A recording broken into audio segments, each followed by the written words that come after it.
I'm just like, I'm trying to take all the info in, bro. Oh, I know, Eric. It takes time. You know, again, Yeah, it takes look 50 at years. you. Look at how you were raised with your parents, and you're finally 26, 27 years old, whatever. But look at all the years that it took and all that experience for you to somewhat, even the smallest part, understand what you were going through with your parents. And up till now, you see? Took a long time.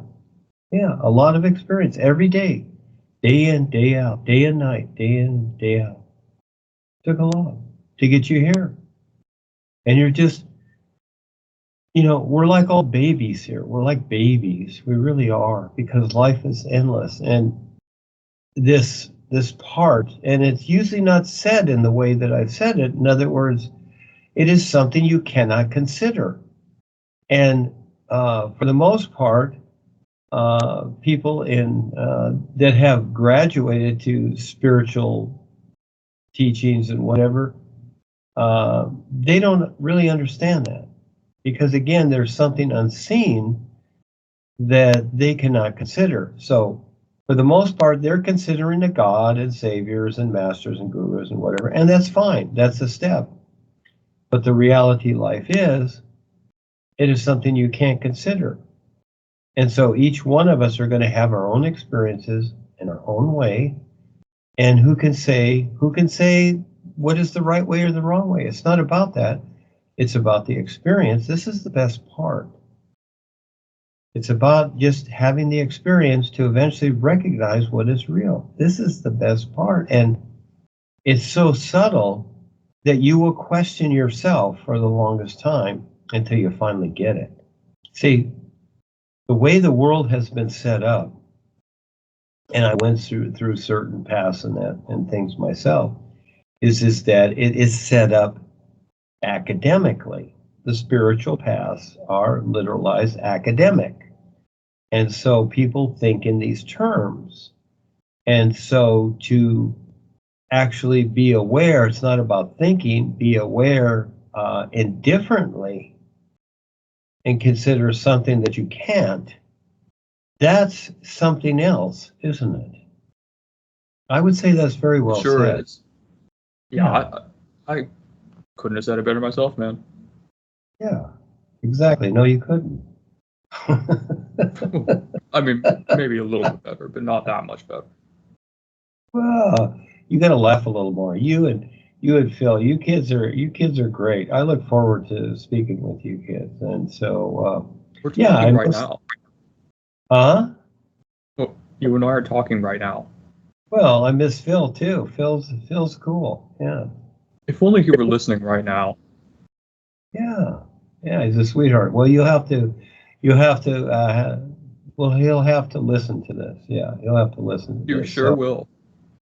Yeah, we do miss him because, again, I like the way he's very articulate with his experiences. You kids are really good. You're very articulate with your experiences, and that's good.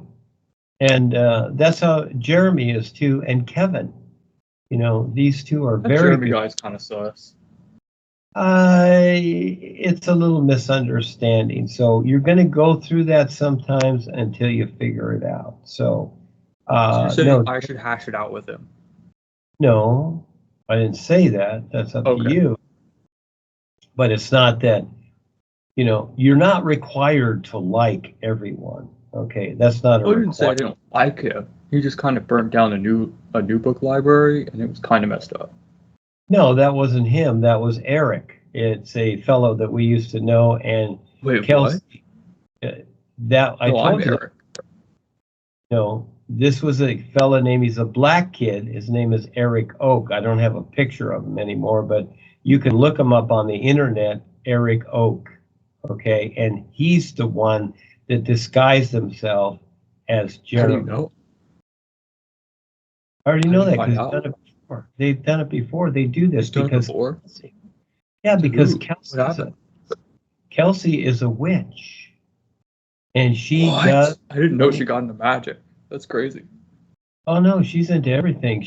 We have several experiences. I'll send them to you from one of the great witnesses, Pierce, who's UK like Kevin, and sees her all tap line. Yeah. Oh no, she's totally into it. Anytime that you start doing any of this funny stuff, you're into magic. You know, when you start creating, you know, ideas about other people that aren't so, you're stepping across the boundary into black magic. And so again, that's what it is. You're creating deception. Wait, what can they do with black magic? Yeah, there's many ways to create deception. It's not just a magic act. It's by just a few words you create deception, and that's black magic. Yeah, you don't have to do magicians. You don't mess with magicians. You do what? So you shouldn't mess with magicians, is what you're saying. No, I'm not saying that. That wasn't okay. Okay. Well, so they create deception. That's like their whole thing. Yeah, they create just like even a comedy magic act. It's, you know, and it's fun to watch. You know, David Copperfield, whatever. But they create deception. Yeah, and it's not that they're all evil. It just depends upon what they're doing. So if there's somebody on TV who's creating a magic act, that's his job. It's a job. That doesn't mean they're evil. Okay, there's a difference. Now, what Kelsey is doing, yeah, that's basically evil, because she's hurting people, and she's taken a lot of people out and convinced them that what I'm presenting in RealBazaar and the Real Guides is not so. And so again, those people, well, you know, unless they wake up from her magic spell, they're going to be coming back for more lifetimes. Yeah. Wait, what spell is she casting on people?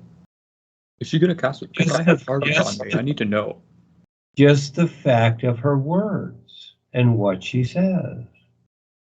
Wait, are words? Is magic just words? Yes. All of a sudden you say... That's a lot less interesting.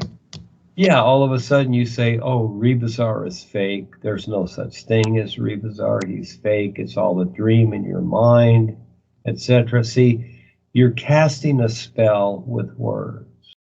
A lot of people must be into magic then. That's crazy. Well, see, that's how you do it. You see, you create the deception, and so you're like a magician, an evil magician, because what you're doing is that you're... They summon dark magician.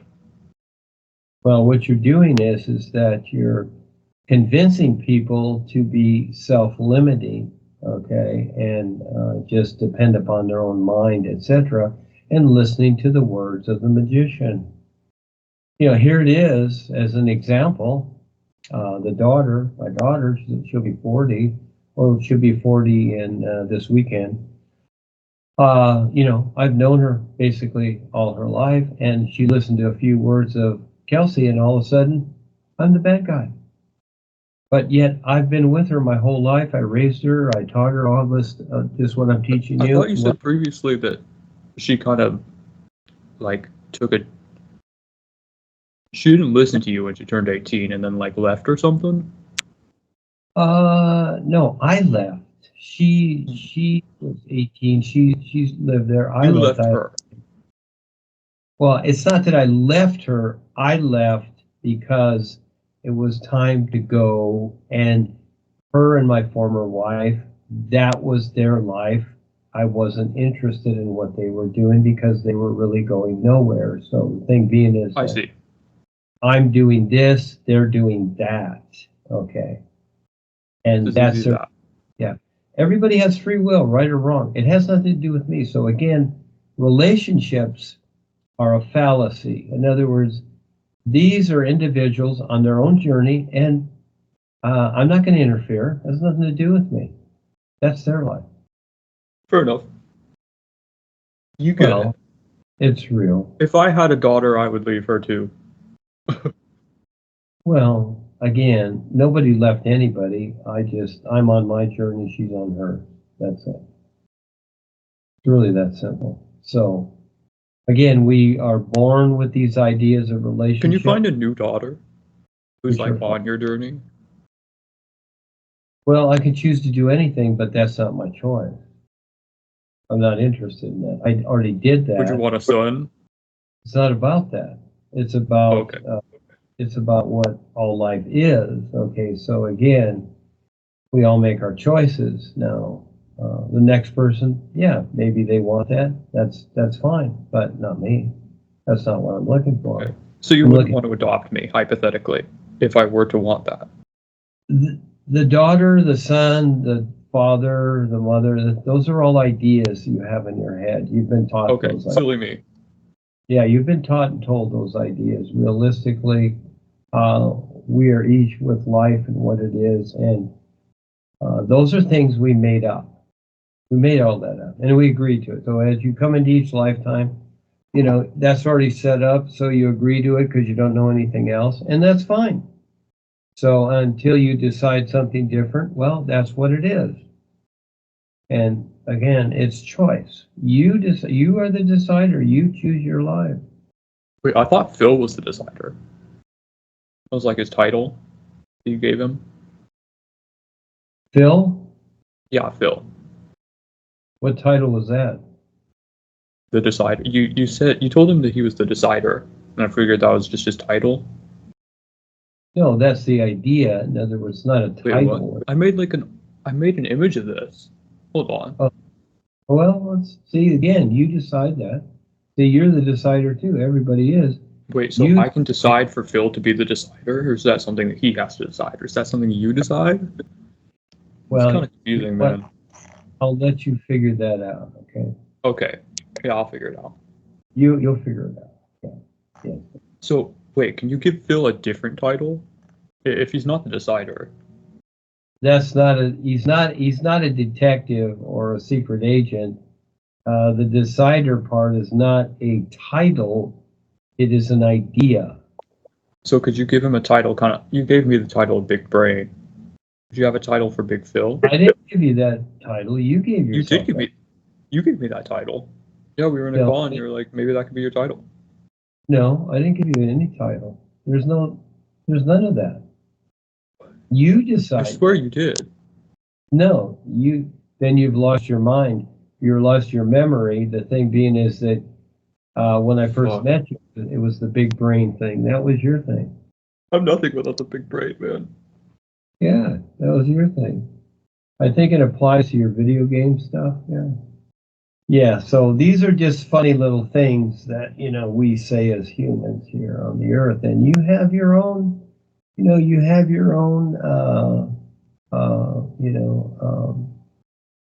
abbreviations in how you talk. You have that because your generation has that.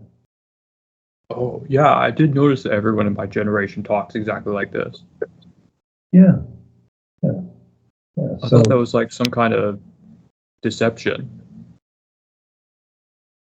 It's all make-believe. So the thing being is that you decide what's real for you in the personal sense. It becomes your own reality, but it is not the true reality life is. That's the difference. Even though you're thinking that, oh, I know this, I can say this, I can talk to people, whatever. And so again, that's your reality here in the personal sense. Now, in the true sense, no, there is a difference. And so this is what this is all about for you to gradually become aware and start to recognize something more than just your personal sense. Well, the basic idea of this is that I'm helping you by you sharing your experiences, personal and especially on the real side, so that we can better figure you out for you. You've given some great thoughts on my experiences so far, man. And let me tell you, it really opened my eyes. Good. That's what it's all about. And it's very real and it's very subtle. And where are you going to read that in a book? You can read ancient knowledge and wisdom and poetry and all this stuff, and you're not going to get it there. Yeah, those are just words. Sound good, sound pretty. You can take them to heart, supposedly. It's just that's your emotional state, but that's not it. How much do words matter? Well, they matter a lot because, again, you need that relationship to eventually... relationship with words? Well, words, ideas, creation, you need that relationship to eventually figure yourself out as a start. Yeah, you need that. Just like talking and relating to people and surviving in this world, you need words to communicate so that you can do something to survive. As an example, that's a start, Eric. Yeah. But some words are evil. Evil words. Well, words are just words, and it's really the intent behind the person. That's what's real. So again, words are just words. The politicians are up there, they say pretty words. It sounds good, people buy it, buy the marketing It's very ploy, thematic. but it's not about the words, it's about the intent of the individual. And this is what most people don't see. They don't see the intent. And that is that when a politician speaks, he's looking for agreement to control others, and they don't see that intent. He's telling them pretty words to where, oh, okay, like Trump, well, make America great again. There's no such thing, okay? There's no such thing at all unless, if you can see through it. And that's not what it's about. It's about getting people to agree so they can be controlled and manipulated and then into ruin. That's the whole idea. But who sees that? Very few. Yeah, that idea. Just look at that idea right there as an example. That's a good one to discuss. What a fallacy. What does that mean? See, again, there's really no definition about it. What does that mean? Everybody has a great job and makes more money and everything is just business as usual and it's all really good. Is that what that means? Actually, that's not what it means. Okay? What does that mean? What it really means is that anytime the politicians speak, they're talking about themselves, but they make it sound like they're talking about others that are the supporters. But it's not about them. It's about themselves. It's really about make me great again. You see? Yeah, because he's the symbol of America. The President of the United States, the government, whatever, that's the symbol of America. So it's more than obvious what he's saying is make me great again. You see, love me, support me, do what I want you to do, etc. Go out there, suffer, do whatever, but do it for me. That's what they're really saying. Because again, it all shows up to where that's what it is. In other words, it all shows up. He's not doing it for everybody else. He's not showing people how to free themselves. Did Trump as an example bomb or any of them? Let's just take Trump. You talk about the chemtrails. You talk about the effects of Wi-Fi. Again, there it is. It's right in front of people, but most people don't get it. Yeah. But you're not most people. The death sentence. All they talk about is death, but people don't see it. Yeah, they're just talking death. Unawareness. Yeah, deception. Manipulation. Yeah, just all of it. That's evil. Yeah, and they know what's going on, but they won't tell it. And fine, I don't care. I really don't care. I'm not here to right the wrongs. I'm here to show people how to become more aware. And most people want to stay dumbed down with the system and agree to it. Well, that's their choice. They can do that. It's all fine. Everything is fine. Everybody makes a choice. Free will is very important. You need your free will. Whether you choose, you make bad choices or you can make better choices, you need your free will because that free will eventually gets you to recognize the real freeness that's possible for you. You need that free will to do whatever you're going to do.